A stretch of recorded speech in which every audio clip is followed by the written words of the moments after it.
Every now and then I got to talk about the Trump theology because people come out of the woodwork, claiming that he's like sent by God and stuff. I should really write a book about the Trump theology because it's kind of complex. Full-blown religion. I don't mean like, it seems like they worship him a little bit. I mean, it's a religion, like legitimate religion. This is Shane Vaughn on screen. And for, I don't know, since 2016, I guess, he has been so all in for Donald Trump that he views him as a messiah. No exaggeration. Listen to him lay it down right here. When he touches your life, there will be unparalleled blessings that will come into your life that you didn't ask for, you didn't create. You're just anointed for that season, and the evidence of it is on the prosperity of the nation and the people. Donald Trump carries the prophetic seal of the calling of God. He is Joseph. If you are anointed by Yahweh for a specific plan and purpose, you are a Messiah. Yeshua was the Messiah of mankind, but Donald Trump is the Messiah of America. Point is, there is a real theology behind this, like a real actual religion. So let me talk about it. Shane Vaughn released a clip. Yeah, this is from November 5th, pre-election, immediately before the election, okay? God has a plan to bring time to its great culmination. Okay, I don't know what that means. All world events must culminate at the end of time. Does he know what the word culminate means? For that to happen, certain world leaders must be in place. Certain men must be in place to stop a premature Third World War. Why is that? Well, the leader of J.P. Morgan... Okay, hang on, before he continues on. He believes that Trump is a messiah and is that person that needs to be in that situation to prevent the Third World War. What does he think Trump is going to do to prevent a Third World War? And what's more, why does he think that's going to happen? Why does he think Trump would stop a Third World War? What would he do? How would he stop it? You know how wars are stopped? Through, commonly, concession or threat. People start wars because they want something a lot of the time, right? Like Russia wants parts of Ukraine, ideally all of Ukraine. So they start a war with them. Germany wanted Europe, so they start a war with France and, everywhere else. Wars are started to take property, to protect themselves, to whatever, right? If they're not getting what they started the war for in the first place, why would they not wage the war? Like, this doesn't make any sense at all. You're telling me you think that Donald Trump is going to prevent World War III by what? Giving them what they want? Well, the leader of J.P. Morgan said last week that World War III has already started. I don't believe him. I have no idea what he's talking about. It's almost certainly twisted out of proportion, but either way, so what? Who cares? I don't have any idea what he could possibly be talking about. Hold on. Let me just find out. This guy is in like this weird little bubble that you can't pierce for shit. Like, he gets all of his information from the same QAnon Telegram channels, and you cannot bust through that bubble. CEO? You know what? When you're looking at this stuff, you've got to look at trustworthy sources. It is so important because so many people like lie and propagandize about this. Okay, CNN, that's not great, but Business Insider, God, none of these are really fully trustworthy. Here, CNBC is okay, I suppose.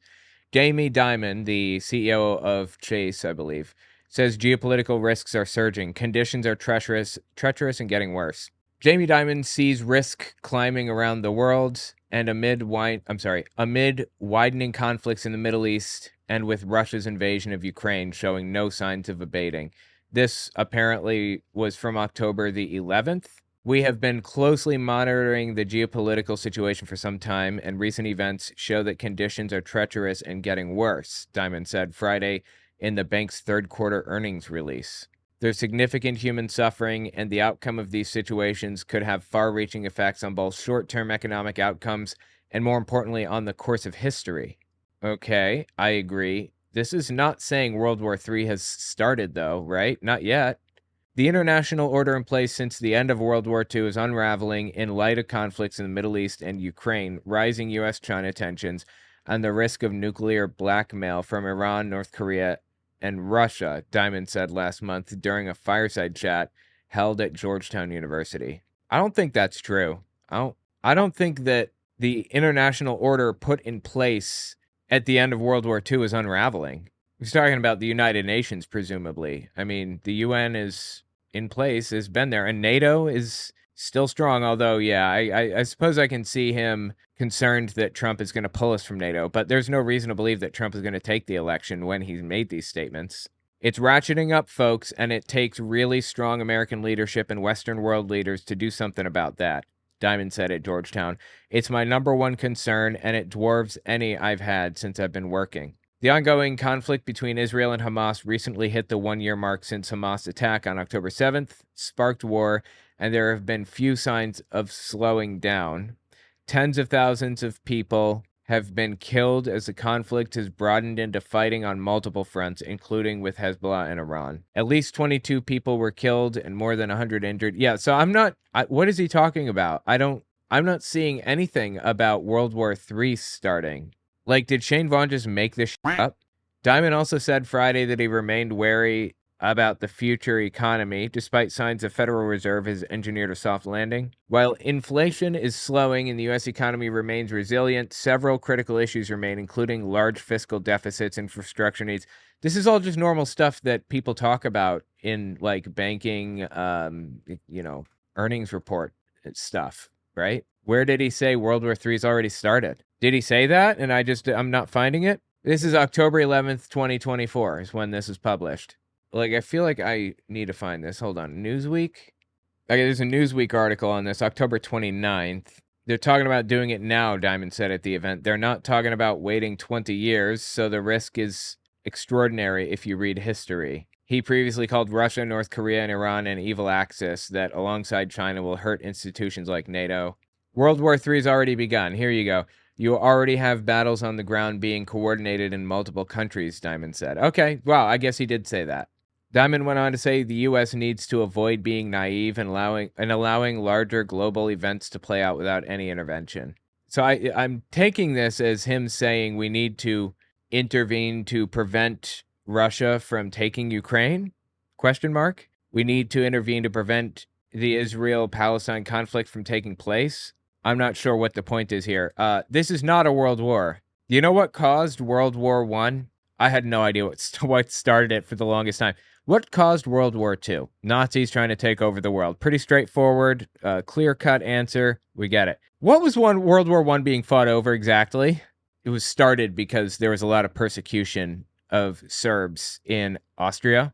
Austria-Hungary is the name of the country at the time. So somebody assassinated the leader of the country, Archduke Franz Ferdinand is his name, I believe. And they took cyanide capsules afterward, and it wasn't enough cyanide, so they just ended up vomiting, and they survived. The guy that pulled the trigger died in jail, like, years later, during World War I. Anyway, World War I was fought because Austria decided to basically try to take Serbia, doing a bunch of ethnic cleansing and things, and Germany saw Austria opening up a war and said, all right, we're going to do our thing now, too. Why not? There are a couple of countries between Germany and France, Luxembourg and Belgium, maybe. I don't remember. Anyway, is it Belgium or Bavaria? I was getting confused. Germany marched straight through them and took them on his way through to France, and then took France. Just tried to take the whole area. That was World War I. You know, a couple decades later, World War II starts. The reason it's called a world war is because everybody was involved. The United States, Canada, the Netherlands, Germany, France, England, China was even in World War II. The Soviet states were in World War II. Japan, everybody. Australia even sent troops, everybody. There were like a very small number of countries that were not involved in World War II or one. That's the point. All of the superpowers were boots on the ground fighting.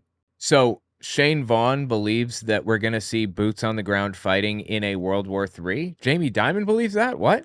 Okay, whatever. That's not what we're here to talk about. Go on, Shane. That World War III has already started with Russia, Ukraine, China. Wait, China? What about China? China's not in a war right now, like a boots on the ground situation, are they? With another country? I mean, they have boots on the ground in some military bases in Africa and stuff, I think. What are you talking about, bro? But the problem with that, it's not time yet for World War III. Why? Because World War III will bring the return of Yeshua, Jesus Christ, to this planet. But it's a little premature right now. Yeah, he'll bring him back to this planet. He's busy with an alien race right now. That's about 30 years away. Oh, that sounds like a prediction to me. 30 years away, huh? You know what? I don't know if I'll still be doing this in 30 years. Probably. I love doing this job. But I'm going to mark this down as a prophecy, and in 30 years, we'll come back and we'll see. Prophecy, 30 years. We'll see. We're looking at 2054. I'll be there. So God had to raise up a man that will literally be able to stop the plans of the enemy. When I say the plans of the enemy, I'm referring to the Nephilim spirits that were put in prison during Noah's flood. Nephilim were put in prison during Noah's flood. Go on. Their desire to prematurely hijack the plans of God for the end of time.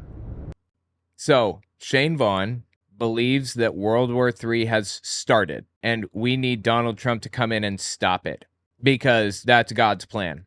And of course, Trump is a messiah, and he thinks as a messiah, he's going to prevent World War III.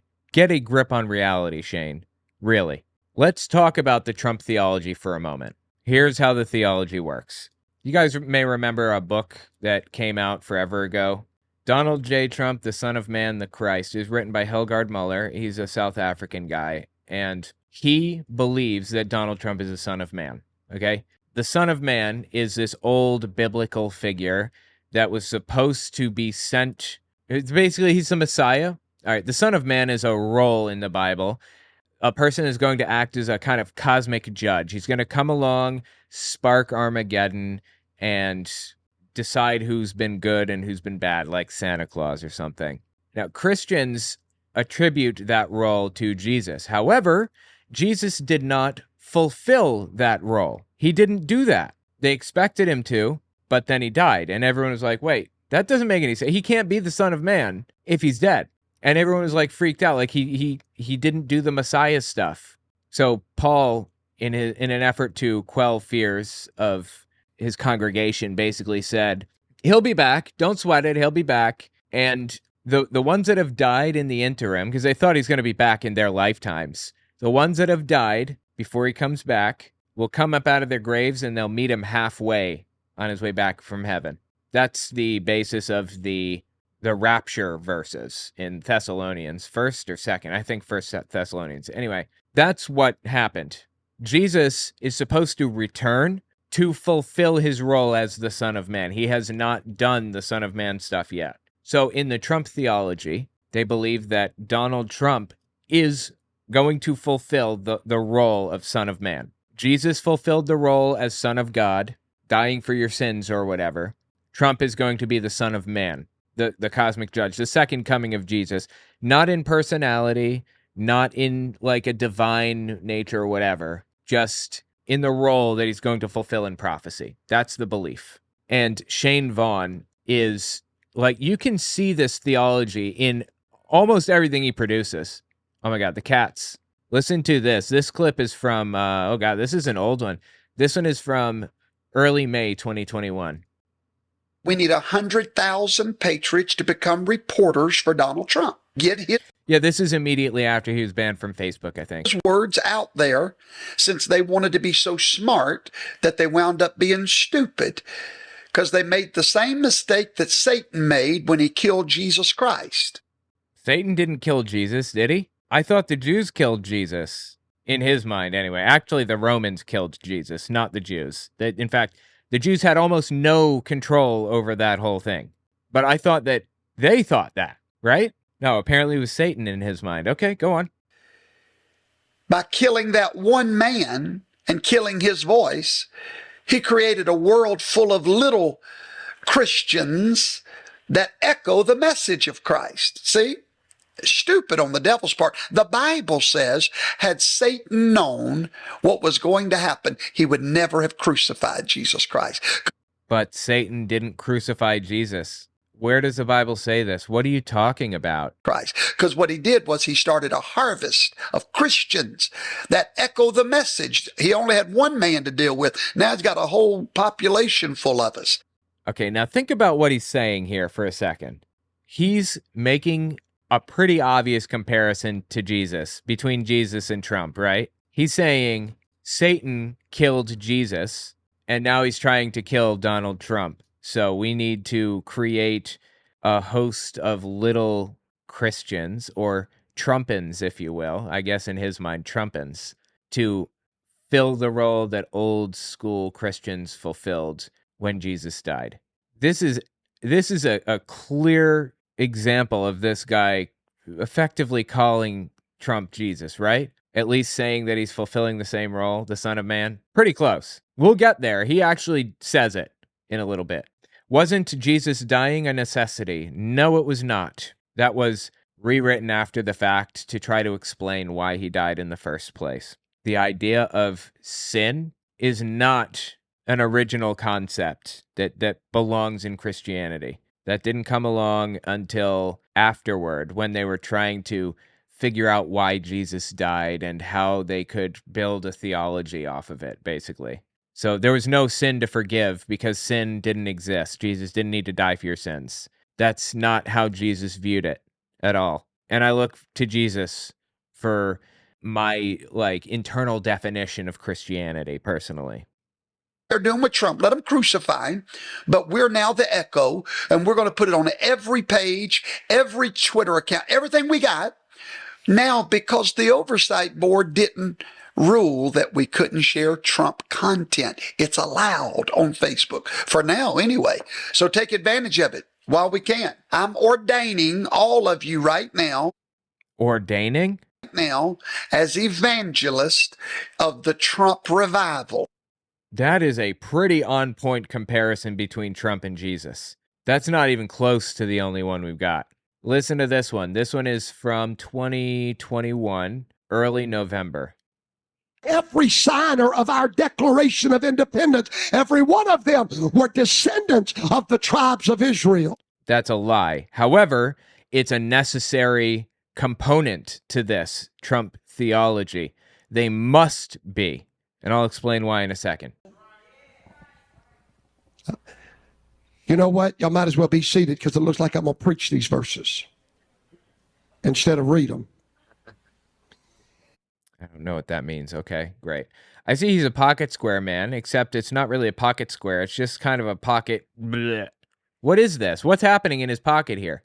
I'm trying to figure out what I'm looking at. This is not a square. It's just this is a pocket vomit is what this is. Good job, Shane. Pocket blob. Yes, pocket blob. Every single descendant that signed our declaration were Israelites. Again, not true, but he needs it to be true for this Trump theology to work. Somebody say with me, America was a church before she was a nation. I have no idea what he's talking about. Yeah, there were religious people here, okay? Then how's your fool in going to separate church from the state when we were born as a church? I don't know what he means by that. We were born as a church. The government was born as a church? No, it wasn't.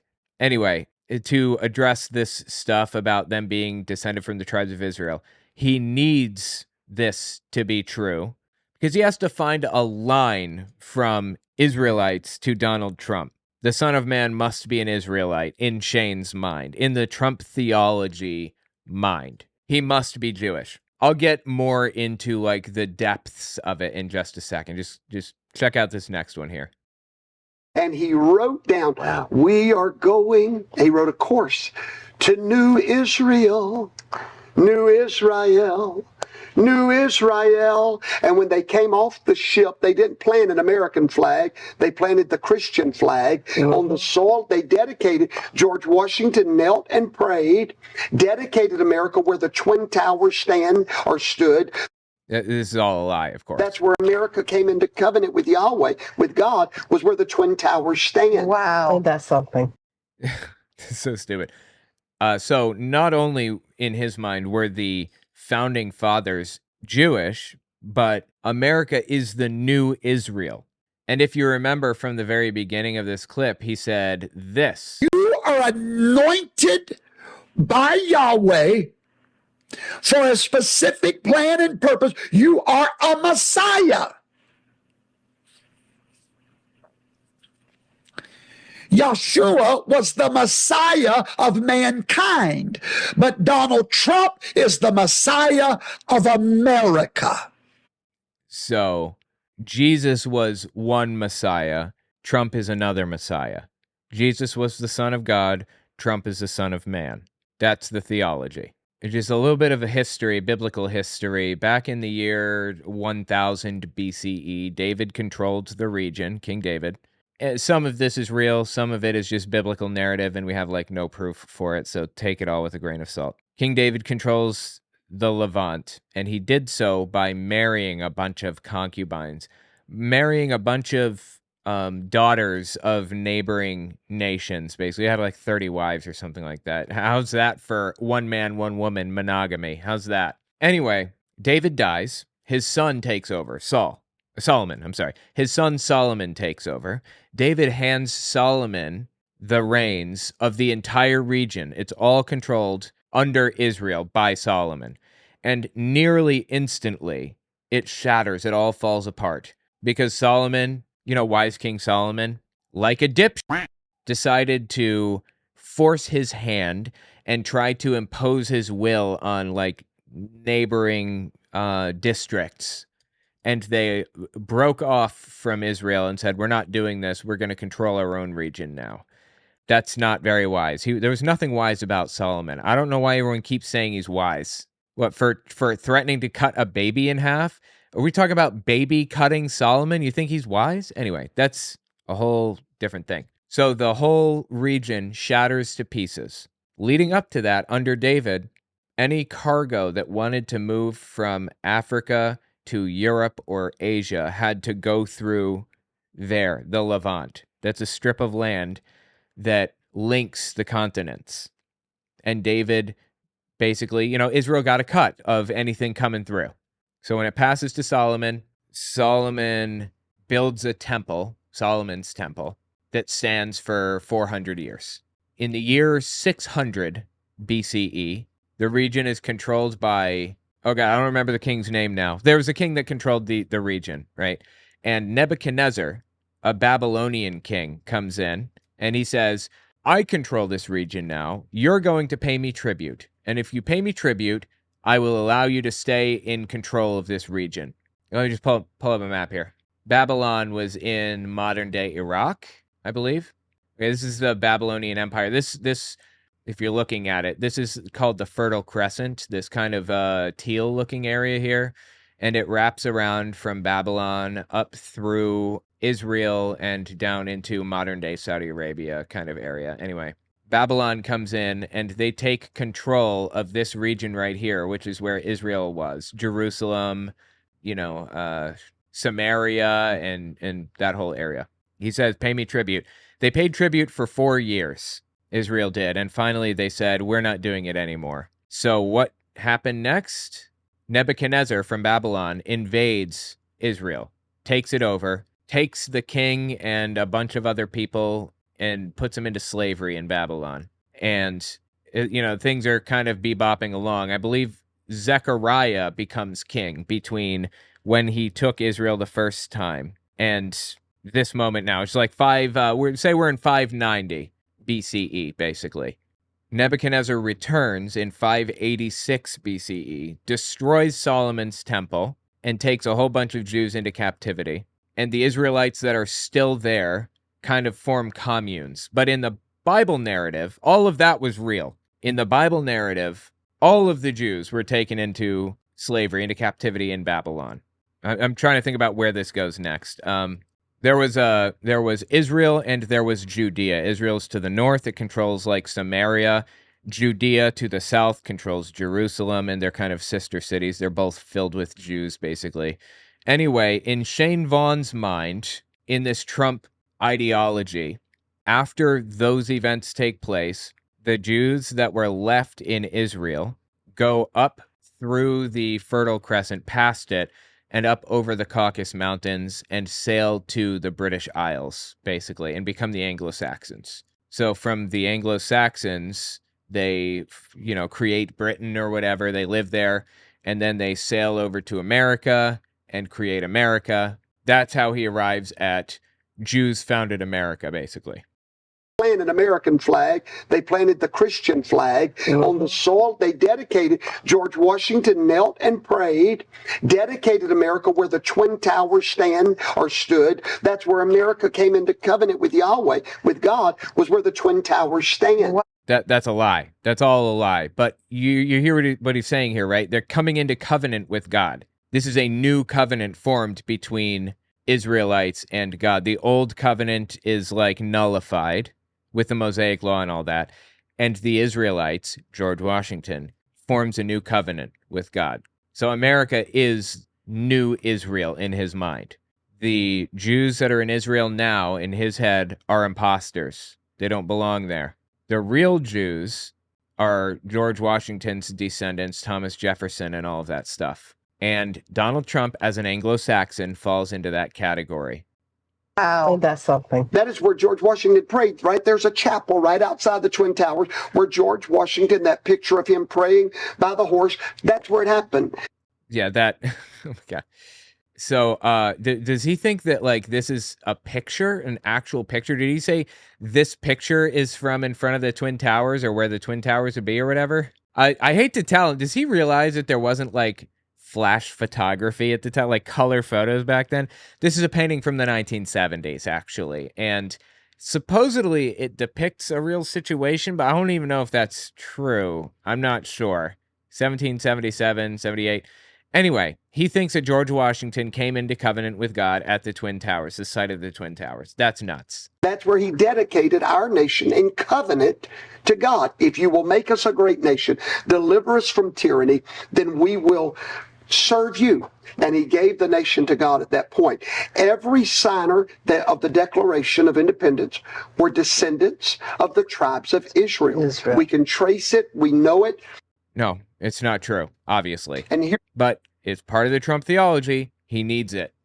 And here's the thing you've got to understand about Israel. Most people think of Israel, when you say the word Israel, they think of Jews. I was a doctor of theology. No. I was the youngest ordained evangelist in America at 14 years old. No. That was Marjo Gortner at 6 years old, I believe. Wow. I've lived for the Lord my whole life.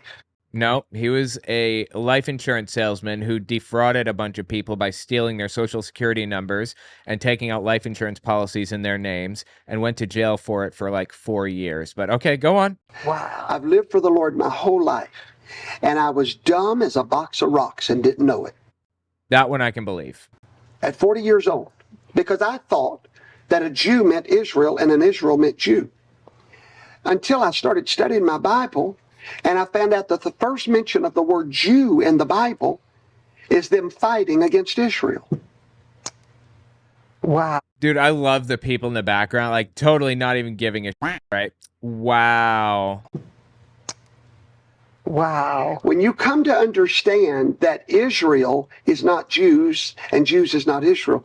They don't understand exactly what he's saying. I didn't understand either until I researched the shit out of this to fully grasp the Trump theology, like fully understand the nature of it and his whole belief system. It's so complex. When you get that, here's what happens. All of a sudden, and I'll do it real fast, at one time, they were one nation. King Solomon died, King Jeroboam, King Rehoboam, there was a split. Right, he's talking about when Israel split from Judea, also known as Judah. Many tribes, I think 9 or 10 of the 12 tribes lived in Israel, according to Bible lore. And and then 2 of them, the tribe of Judah and the tribe of Benjamin, lived to the south. Each tribe of Israel had its own kind of role in government. The Levites were the treasurers. The tribe of Judah were the historians, that kind of deal, librarians or whatever. Judah and Benjamin went to the south. Again, there were actually way more tribes than just 12 in the region. This is just kind of the Bible narrative. This is how it lays it out. Yep. The Jews, the tribe of Judah, stayed in Jerusalem. Jerusalem was controlled by Judea, and Samaria, home to the Samaritans, was the capital of Israel. They kept the Sabbath. That's why they're still identifiable. They kept the Sabbath. That kept them identifiable for these thousands of years. However, there was... By the way, the Solomon's temple was in Jerusalem. So when Nebuchadnezzar came along and destroyed Solomon's temple, he destroyed the temple in Jerusalem. He was in Jerusalem doing this stuff, in Judea or Judah. There was 10 tribes that went to the north with King Rehoboam in rebellion. Those tribes crossed over the Caucasian mountains. They were captivated by the Germans. They crossed over the Caucasian... Oh, we're out of time. Oh, anyway. So they crossed over. I'll make it real quick. Where they wound up at was the Great British Isles, because the prophecy was that they would go to the Isles of the Sea. And from there, we find those tribes making their way to the United States of America. So that's the theology. That is the Trump theology. That's how it's all laid out. He believes that Nebuchadnezzar primarily took Jews from Judah or Judea, who kept the Sabbath, and the other Jews in Israel to the north went over the Caucasus Mountains. The other 10 tribes became Germanic peoples and then sailed over to the British Isles. Don't tell Nazis any of this. Boy, they'd be upset if they knew that somebody believed the Aryans to actually be Semites. Oh my God, dude. All of this race is insane. It's just ridiculous nonsense all the way down. Do you know that Semite is not a real biological designation? Semitic people do not have common ancestry. The reason that the word Semitic is still used is because it's a language designation. There are a bunch of languages from that region that share a common kind of ancestor or whatever. Anyway, the point is, all of this is made up. It's pseudo-historical nonsense that's worked into this big theology to make it so that Donald Trump is a messiah in their belief system. That's the Trump theology. I should really write a book about this. Like, not a super long one, just kind of a basic breakdown of this whole thing. I think that'd be super interesting. I did write a book called Was Hitler an Atheist? Check that out. OwenMorgan.com. It's on Amazon and Audible. Yeshua was the Messiah of mankind, but Donald Trump is the Messiah of America. That's the theology. Absolutely nuts, man. And he still believes it. Still believes it to this day. Honestly, there's so much more I could cover on this subject. I really need to write a book on it. Tell me what you think about it in the comments.